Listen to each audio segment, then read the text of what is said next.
عدالت نے نظر ثانی درخواستوں پر سماعت 1 نومبر تک ملتوی کرتے ہوئے فریقین کو 27 اکتوبر تک جواب جمع کرانے کی ہدایت کر دی ہے۔ اس پر بات کرنے کے لیے ہمارے ساتھ موجود ہیں سندھ ہائی کورٹ کے سابق چیف جسٹس اور سپریم کورٹ آف پاکستان کے سابق سینئر جج جسٹس ریٹائرڈ وجیہ الدین احمد صاحب۔ بہت شکریہ وجیہ الدین احمد صاحب، سماعت کا احوال آپ کے سامنے ہے، کیس آپ کو کس طرف جاتا نظر آ رہا ہے؟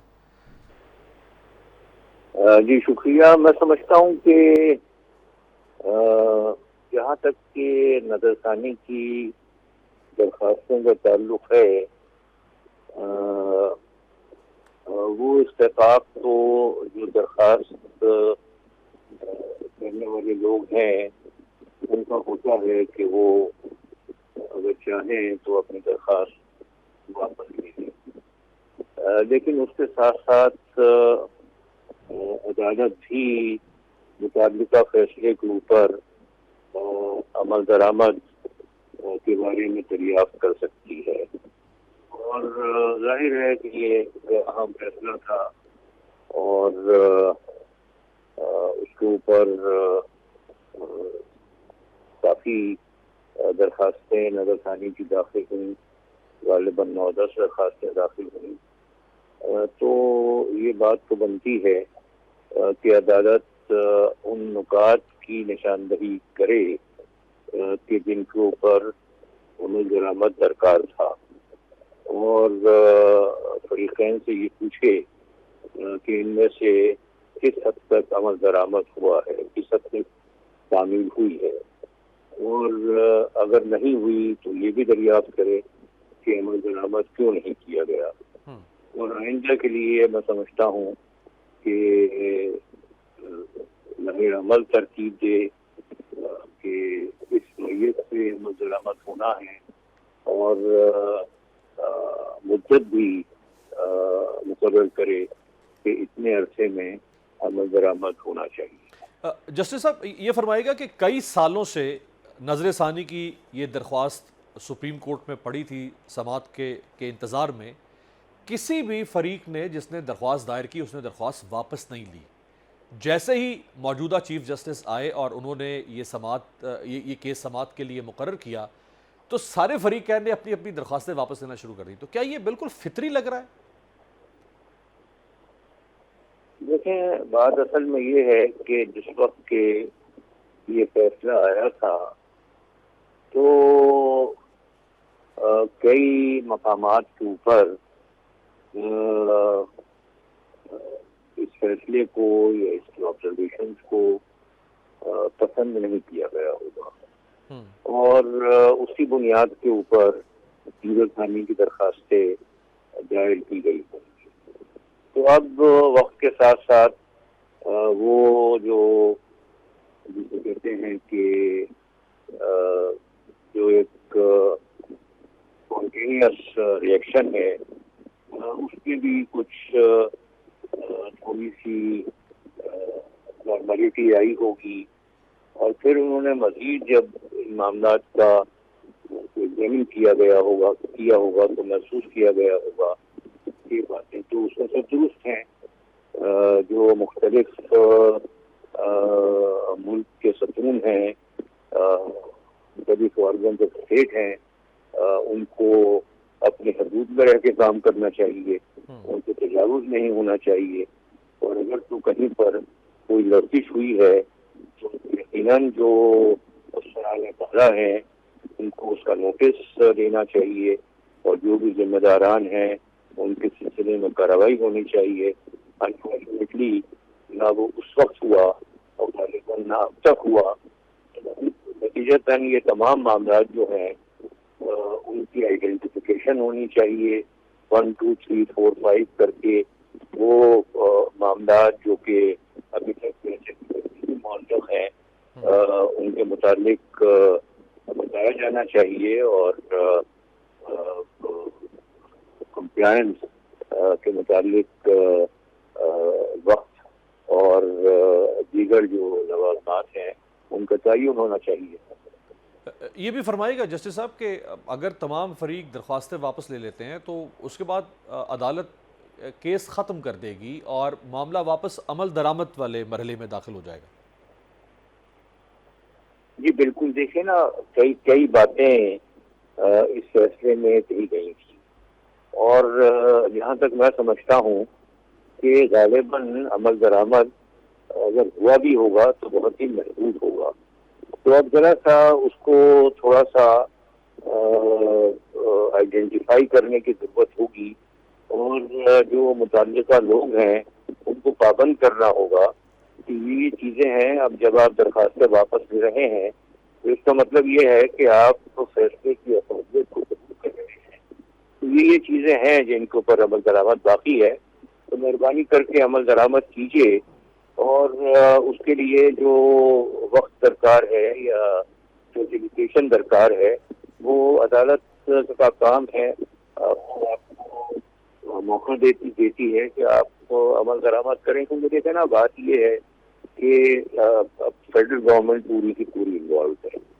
ہماری پاکستان کا بھی اس سلسلے میں ایک کردار رہا ہے. تو سویلائزڈ قومیں ہوتی ہیں جہاں کہ رول آف لا آپریٹنگ ہوتا ہے، وہاں پر کمپلائنس کے آسان طریقہ کار جو ہیں انہیں ہی اپنایا جاتا ہے، اور وہی ایک بہتر طریقہ ہے. صحیح. اور یہ بھی فرمائے گا کہ درخواستیں واپس لینے کا مطلب یہی ہوگا کہ تمام فریق اب اصل فیصلے پر متفق ہیں اور اس فیصلے میں اب کوئی نقص یا خامی باقی نہیں ہے، وہ فیصلہ اب تسلیم شدہ ہوگا. بالکل بالکل ایسا ہی ہے. بلکہ یہ بھی کہ جو جن نقائص کا انہوں نے بتایا تھا کہ یہ نقائص ہیں، تو اب وہ یہ سمجھتے ہیں کہ وہ نقائص نہیں ہیں. صحیح. اور یہ بھی فرمائے گا جسٹس صاحب کہ اگر ایسا ایک ماحول بن گیا کہ جس کی وجہ سے تمام فریق جو متاثرہ تھے اس فیصلے سے اور وہ سمجھتے تھے کہ اس فیصلے میں شاید انصاف کا بول بالا نہیں ہوا، جس طرح ایم کیو ایم کے بارے میں 12 مئی 2007 کا جو ایک انتہائی بڑا انسانی المیہ ہوا اس کے بارے میں اس فیصلے میں موجود ہے. اس کے علاوہ پاکستان کی جو مقتدر ادارے ہیں ان کے کردار کے بارے میں موجود ہے. تو اگر اس فیصلے کی نظر ثانی کی درخواستیں واپس لینا پڑ گئی ہیں تمام فریقین کو، تو اس پر عمل درآمد کیسے ہو پائے گا؟ دیکھیں، سب سے پہلی بات تو یہ ہے کہ جو فریقین ہیں انہیں خود ہی عمل درآمد کرنا چاہیے. اور اگر تو اس میں کوئی کوتاہی ہوتی ہے، بلکہ میں کہوں گا کوتاہی جاری رہتی ہے، تو کوتاہی تو ہو چکی ہے. اگر تو کوئی کوتاہی جاری رہتی ہے تو سپریم کورٹ کے آرڈرز کی کمپلائنس جو ہے وہ ہائی کورٹ کے لیول کے اوپر کرائی جاتی ہے. تو پھر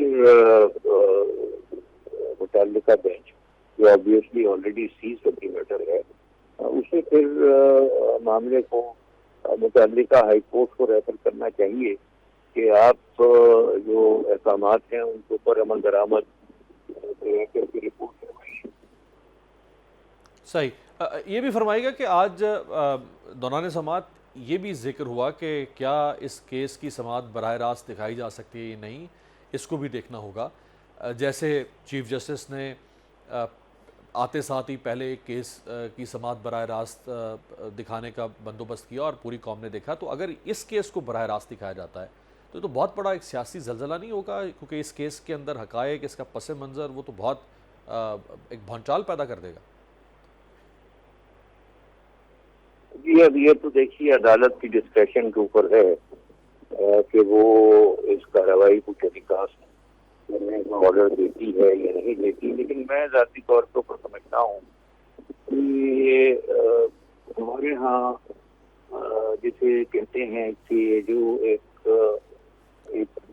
مسئلہ ایوالو ہوا ہے پلینگ ٹو دی گیلری، اس میں جج صاحبان کچھ اس طرح کے ریمارک دیتے ہیں کہ وہ فوراً سے پیشتر ٹکٹ کی شکل اختیار کر لیتے ہیں یا پھر اخبارات کی ہیڈ لائنز بن جاتے ہیں. اور اب یہ نیا سلسلہ جو شروع ہوا ہے ٹیلی کاسٹ کرنے کا، میں سمجھتا ہوں کہ ججوں کو اپنا کام کرنا چاہیے اور ججوں کو جو بھی احکامات ہیں ان کے اوپر عمل درآمد کرنا چاہیے. یہ ججوں کا کام نہیں ہے کہ وہ معاملات کی تشہیر کی طرف مقبول کرائیں. یقیناً کچھ معاملات ایسے ہوتے ہیں ہوتی ہے, صحیح. لیکن یہ ایک ڈسکشن ہے جو بہت کیئرفلی ایگزامن ہونی چاہیے. جی بہت بہت شکریہ جسٹس ریٹائرڈ وجیہ الدین احمد صاحب, ماہر آئین و قانون ہمارے ساتھ موجود تھے. بہرحال اب یہ معاملہ مزید 1 مہینے تک التوا کا شکار رہے گا اور 1 نومبر کی جو سماعت ہوگی وہ بھی اہم ترین سماعت ہوگی. ایک وقفے پہ جاتے ہیں, وقفے سے واپسی پر بات کریں گے. آج 12 ربیع الاول کی شب حضور اکرم صلی اللہ علیہ وآلہ وسلم رحمۃ للعالمین کا یوم ولادت. بریک کے بعد خوش آمدید. کل 12 ربیع الاول, ربیع الاول خاتم النبیین صلی اللہ علیہ وآلہ وسلم کی ولادت مبارکہ کا مہینہ. نبی اکرم صلی اللہ علیہ وآلہ وسلم کی آمد نے تہذیب کو وقار, ثقافت کو تقدس, علم کو وسعت, فکر کو ندرت, عمل کو طہارت, نفرتوں اور عداوتوں میں لپٹی انسانیت کو اخوت و محبت کے تحفے اور بنی نوع انسان کو اپنے خالق تک رسائی کی معرفت نصیب فرمائی. انسانیت, ایمان اور اللہ کی وحدانیت کا سورج طلوع ہوا. ظلمت, جبر و ستم اور غلامی کی زنجیریں ٹوٹ گئیں. غرور سے اکڑی ہوئی گردنیں جھک گئیں. حق و صداقت کا بول بالا ہوا. محسن انسانیت ہمارے آخری نبی صلی اللہ علیہ وآلہ وسلم نے ایک ایسا اجالا کیا جس کی دائمی روشنی سے ظلمتوں کے اندھیرے چھٹ گئے. محسن انسانیت حضرت صلی اللہ علیہ وآلہ وسلم کا اسوہ حسنہ عالم انسانیت کے لیے رشد و ہدایت کا مستقل وسیلہ بنا. مگر افسوسناک بات یہ ہے کہ اس وقت پوری امت مسلمہ اور خاص طور پر پاکستان شدید سماجی, معاشی اور اخلاقی مسائل سے دوچار ہے. ہم ہر سال ولادت رسول صلی اللہ علیہ وآلہ وسلم کا جشن تو مناتے ہیں, گھروں, عمارتوں, بازاروں کو سجاتے ہیں, جلسے جلوس نکالتے ہیں, لیکن ہم فکر کی تطہیر, دینی شاعر اور انسانیت کے لازوال پیغام سے کمٹمنٹ کا حق ادا نہیں کر پا رہے. ہمارے ملک میں سیاسی محاذ آرائی, فرقہ واریت, دہشت گردی, قتل و غارت گری اور بہیمانہ جرائم کا بازار گرم ہے. آج حالات یہ ہے کہ سینٹ کی قائمہ کمیٹی کو آگاہ کیا گیا ہے کہ پاکستان سے جہاز بھر بھر کر بھیکاری بیرون ملک جا رہے ہیں.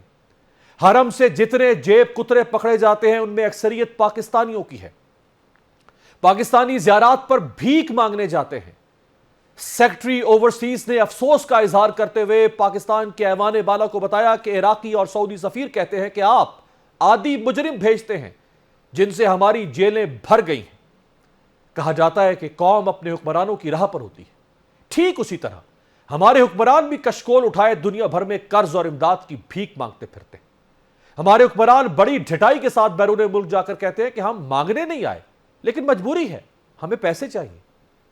ایک منصف کے گھر کام کرنے والی 14 سالہ ملازمہ انسانیت سوز تشدد اور رانی پور سندھ میں ایک پیر گدی نشین کے گھر ملازمت پر کام کرنے والی ننھی فاطمہ کا ریپ اور ہلاکت, اور اس طرح کے سینکڑوں واقعات چیخ چیخ کر ہم سے سوال کر رہے ہیں ہم کس طرح کی قوم بن چکے ہیں. کیا ہمارے اہل دانش یہ بتا سکتے ہیں کہ بطور قوم ہم اخلاق کے کس درجے پر فائز ہیں؟ ہمارے انفرادی اور اجتماعی اعمال یہ ہیں کہ ہمارے ملک میں بازار اور مارکیٹیں ملاوٹ شدہ اشیاء اور جعلی اشیاء سے بھری پڑی ہیں. چینی, گندم, متعدد غذائی اشیاء کی ذخیرہ اندوزی میں شاید ہی دنیا میں کوئی ہم سے آگے ہو. ہم تو شفا کے نام پر جعلی ادویات تک بیچنے سے گریز نہیں کر رہے, لیکن افسوس کہ کسی کی روح تک کانپتی نہیں. قوم کی رہنمائی کے دعوے دار ہمارے سیاسی اکابرین میں اکثریت کا حال یہ ہے کہ وہ اپنے موقف, بیانات اور پارٹیاں اس طرح بدلتے ہیں جیسے گرگٹ رنگ بدلتا ہے. قوم کے ٹیکسوں سے بھرنے والی قومی خزانے کو شیر مادر کی طرح لوٹا جاتا ہے. سائلین عدالتوں کی چوکھٹ پر کنگال ہو کر بوڑھے ہو جاتے ہیں لیکن انہیں انصاف نہیں ملتا. گزشتہ سال جنوری میں کراچی کی ایک عدالت نے قتل کیس میں گرفتار ایک ملزمہ کو اس کے انتقال کے 7 ماہ بعد خاندان کے 4 افراد سمیت بے گناہ قرار دیا. وطن عزیز کے سامنے آج مسائل کا ایک ہمالیہ کھڑا ہے, لیکن حل کہاں ہے؟ کیا 12 ربیع الاول, رمضان المبارک اور محرم الحرام جیسے اسلامی مہینے اور ایام صرف رسمی طور پر ہی ہمارے معاشرے کا حصہ ہیں, یا ہم ان سے کوئی رہنمائی بھی حاصل کر پاتے ہیں؟ اس صورتحال پر بات کرنے کے لیے ہمارے ساتھ موجود ہے پاکستان کے معروف مذہبی اسکالر اور دانشور بلال قطب صاحب, ہمیں جوائن کر رہے ہیں ویڈیو لنک پہ. بلال صاحب آپ کا بہت شکریہ. آپ کو زحمت دینے کا فائدہ اور مقصد یہ ہے کہ آپ نہ صرف مذہب پر بہت خوبصورت گفتگو کرتے ہیں بلکہ آپ مذہب اور سماج کا جو تعلق ہے اس پہ بھی بہت خوبصورت گفتگو کرتے ہیں. ابتدائیہ میں نے آپ کے سامنے رکھ دیا ہے، حالات پاکستانی معاشرے کے آپ کے سامنے ہیں، ایک ہیجان ہے، نفسا نفسی ہے، افراتفری ہے، خود غرضی ہے، اور یہ جو مذہبی ایام، تہوار اور مہینے، یہ صرف ایک رسمی طور پہ اب ہمارے معاشرے کا حصہ ہے یا کچھ فائدہ بھی ہمیں حاصل ہو پا رہا بہت شکریہ سب دیکھ کر پہلی بات تو یہ کہ آپ نے فرمایا کہ ابتدائیہ تو آپ کے سامنے رکھی ہے. میرے خیال میں آپ نے ابتدائیہ نہیں رکھا، آپ نے پھر انتہائیہ جو ہے وہ سامنے رکھ لیا. اس کے بعد کچھ کہنے کی کوئی گنجائش جو ہے وہ ہے نہیں. ایک ایک لفظ جو ہے وہ پرویا ہوا ہے کدو کے دانے کی طرح اور سجا ہے. ہم اسے دیکھیں، ہم اسے مانیں، ہم اسے نہ مانیں، اس سے کوئی فرق نہیں پڑتا. لیکن وہ جس طرح کہتے ہیں نا سائنس میں لٹمس ٹیسٹ ہوتا ہے، لٹمس ٹیسٹ یہی بتا رہا ہے کہ 12 ربیع الاول کو بھی جو دودھ کی سبیلیں لگائیں گے وہ دودھ بھی جعلی ہوگا. 12 ربیع الاول پہ بھی جو ہم حلوہ اور نان بیچیں لوگوں کو دیں گے وہ بھی جعلی ہوگا. جو سالن بیچیں گے اس میں بھی جعلی مسالہ ہوگا. تو محبت جو ہے یہ بنیادی طور پہ آگے جی میرے خیال میں تو ایک مشقت کا نام ہے. ہے۔ اس مشقت کو صحابہ نے اٹھایا تھا، امت اٹھانے کو تیار نہیں ہے. بہت خوب، بہت خوب۔ اس کی بڑی میں سادہ سی آپ کو ایگزامپل دیتا ہوں. دیکھیے سینے پہ ہاتھ رکھ کے ہم میں سے کوئی شخص یہ نہیں کہہ سکتا کہ اللہ ہے. اللہ ہے، توحید کا بیان الگ ہے، ایمان کیسے. لیکن میں نے نہ اللہ کو کبھی سنا، نہ میں نے کبھی دیکھا، نہ میری عقل، نہ میرا فہم، نہ میرے سے کلام، کوئی شے ایسی نہیں ہے جو مجھے بتا سکے کہ اللہ ہے. مجھے کوئی شے ایسی نہیں ہے جو یہ بتا سکے کہ یہ کتاب اقبال صاحب کی لکھی ہوئی ہے اور یہ کتاب جو ہے یہ قرآن حکیم ہے. مجھے کوئی شخص یہ نہیں بتا سکتا یا ثابت کر سکتا کہ وہ شخص جس نے کہ جنت کو چھوڑا، غلطی کی اور توبہ کی، اس کا نام آدم تھا.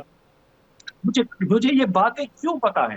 مجھے یہ قرآن کسی نے دیا نہیں ہے، مجھے یہ خدا کا تصور کسی نے دیا نہیں ہے. میں نے ایک ہستی کے اوپر یقین کیا ہے، اور یقین کا جو میرا انداز تھا وہ ایمان کی کیفیت میں کب بدلا؟ جب میں نے اس کو مکہ کے اندر کفار کے بدترین نظام میں رہتے ہوئے دیکھا. اب اس نظام میں رہتے ہوئے دیکھنا جو تھا، اس پہ کفار نے جو لقب دیا تھا اس ہستی کو، جس کے کہنے پہ میں نے قرآن کو قرآن مانا اور حدیث کو حدیث مانا اور اللہ کو اس ہستی کو انہوں نے لقب دیا تھا صادق اور امین کا. یہ لقب بعد میں دیا تھا، یہ کفار نے دیا تھا. تو میری ماں سیدہ خدیجہ کا گھر تھا اور رسول پاک صلی اللہ علیہ وسلم نے 40 سرداروں کے قبیلوں کو انوائٹ کیا تھا، اور ایک دستی جو تھی وہ میری ماں سیدہ فرماتی ہے کہ میں نے پکائی تھی. اور وہ ایک دستی وہ 40 قبیلے کے سردار جو تھے جو 3 دن وہاں پہ تناول فرماتے رہے. یہ معجزہ تو وہ 40 کے 40 قبیلے دیکھ رہے تھے کہ دستی جو ہے وہ ختم نہیں ہو رہی. یہ اللہ کا کوئی تو معجزہ ہوگا کہ محمد کے گھر میں سے خوراک ختم کیوں نہیں ہو رہی. ایک دستی پکائی تھی. کیا معجزہ دیکھ کے کسی نے کلمہ پڑھا؟ ہرگز نہیں.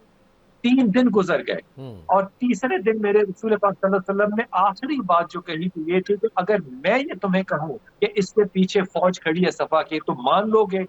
ان لوگوں میں سے میں ان کو کچھ اور لفظ دینا چاہ رہا تھا، نہیں، ان کافروں میں سے سب سے بڑا جو دشمن اور کافر تھا ابو جہل، عمر حشام، وہ وہاں سے اٹھا اور وہ گھر جانے کی اجازت مانگی. رسول پاک صلی اللہ علیہ وسلم نے تھوڑا سا بیک فٹ لے کر اسے کہا کہ عمر تو کیوں جانا چاہ رہے؟ اس نے کہا آپ ہی نے تو محمد کہا کہ پیچھے فوج ہے، تو میں تو بغیر کسی تیاری کے آیا ہوں، میرے پاس تو ذرا نہیں ہے، میرے پاس تو تلوار نہیں ہے، مجھے اجازت دیجیے میں گھر سے پہن کر آؤں تاکہ اپنی دفاع کر سکوں. اب اس کو نظر آ رہا ہے کہ پیچھے نہیں ہے. محمد صلی اللہ علیہ وسلم نے دوسرا جملہ کہا عمر حشام سے کہ اگر تو یہ سب کچھ کر کے واپس آیا اور تجھے صفا کے پیچھے پہاڑی کے پیچھے جو تو چھوٹے قد کی پہاڑی ہے تجھے فوج نظر نہ آئی جو تجھ پہ حملہ کرنے والی ہے، تو عمر حشام تو مجھ پہ کیا کرے گا؟ پھر تیرا کیا رد عمل ہوگا؟ اب یہاں پہ ایک بڑی بات واضح ہوتی ہے. خدا پہ سب کو بھروسہ تھا، خدا کا بھی پرابلم ہی نہیں رہا. پرابلم تھا محمد رسول پاک صلی اللہ علیہ وسلم. اس نے کہا رب کعبہ کی قسم، کعبہ کا رب اس کا بھی رب تھا، محمد اس کا محمد نہیں تھا. اس نے کہا رب کعبہ کی قسم محمد میں جب واپس آؤں گا اور پیچھے فوج نہیں دیکھوں گا تو میں اپنی آنکھوں پر نہیں تیری زبان پہ یقین کروں گا. اب ابو جہل جیسا شخص جو ہے وہ میرے محمد کے کہنے پہ یقین کر رہا ہے. میرے جیسا امتی جو ہے وہ محمد کی سنت پہ بھی اس اتباع کے ساتھ اتباع کرنا چاہتا ہے کہ اگر وہ میری مسلک کو سوٹ کرتی ہے تو ٹھیک ہے، اگر میری مسلک کو سوٹ نہیں کرتی تو پھر بات جو ہے وہ کوشچنیبل ہے. اس بات کو میں بڑے ادب سے ہاتھ جوڑ کے اور معافی کے ساتھ کہہ رہا ہوں. دیکھیے 10 سال جو مدینے میں میرے رسول نے نماز پڑھی، اس میں سے کم از کم 5 نمازیں تو روز ایسی تھیں نا جو صحابہ کے ساتھ با جماعت پڑھی. باقی 6، 7ویں گھر میں پڑھی ہوگی، اس کی بات چھوڑ دیجئے.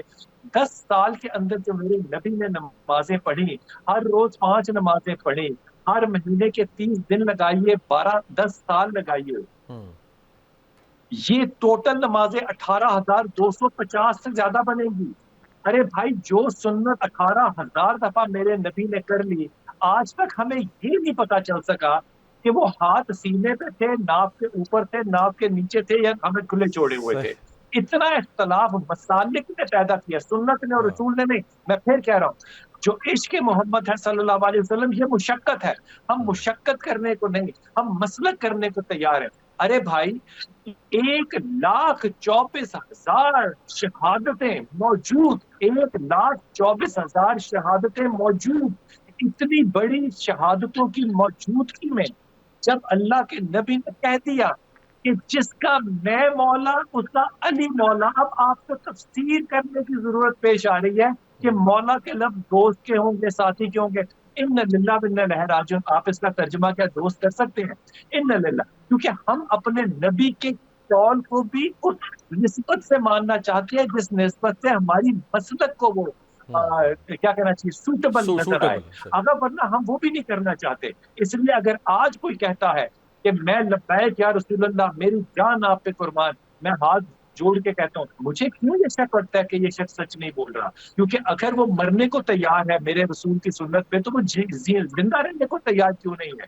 اب جنگ خندق کو یاد کیجئے، حضرت حذیفہ یمان، ان کو رسول پاک صلی اللہ علیہ وسلم، یہ راوی بھی وہی ہے، اور وہ فرماتے ہیں کہ جناب 3 دفعہ رسول نے کہا کہ خندق کی رات ٹھنڈی تھی، اور کہا کہ یمان جاؤ، یمان کا نام نہیں لیا، کہا کون آئے گا جو جنت میں اپنا گھر میرے ساتھ بنانا چاہے گا؟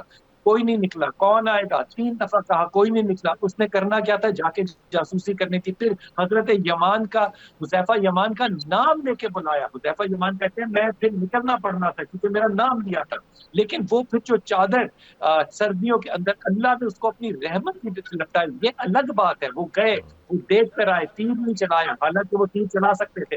یہ ساری باتیں ذہن میں رکھے ہوئے جب ہم یہ کہہ دیتے ہیں نا لبیک یا رسول اللہ، اور اس کے بعد ڈنڈا چلانے لگ جاتے ہیں اور اپنی مسلک کے اظہار کی خاطر اس کی پرمیشن کرتے ہیں، مجھے لگتا ہے کہ یہ منافقت ہے.